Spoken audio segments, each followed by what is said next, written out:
good morning to you from the Time Warner Center in New York. I'm Carol Costello. Thank you for joining us. Now in the If you just can't decide what gifts to give this holiday season, think no more. Daybreak contributor Velshi has a gift idea that's a perfect fit for just about everyone on your... Are you ready? Well, for Christmas.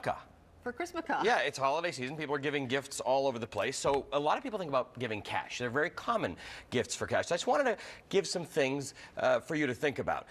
One of the things that you need to think about is if you are giving cash, you can give up to $11,000 per person tax-free. Give it $11,000 to all sorts of people, and they don't pay any tax on it.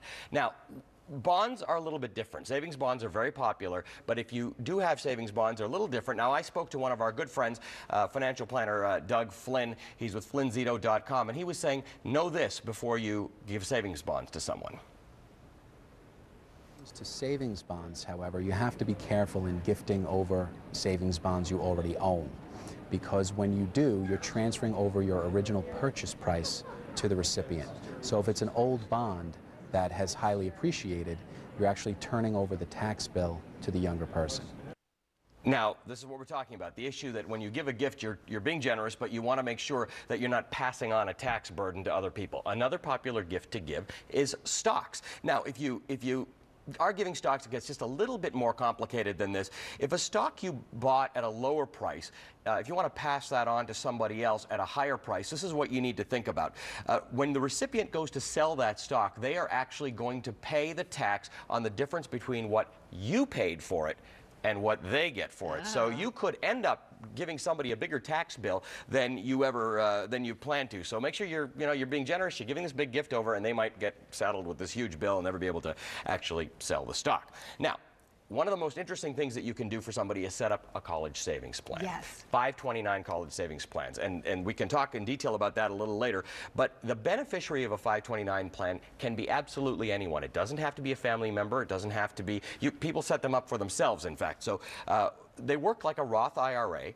It's money you've already paid taxes on. You put it into an account, and the money grows tax-free as long as it's used for education. Let's see what Doug has to say about this.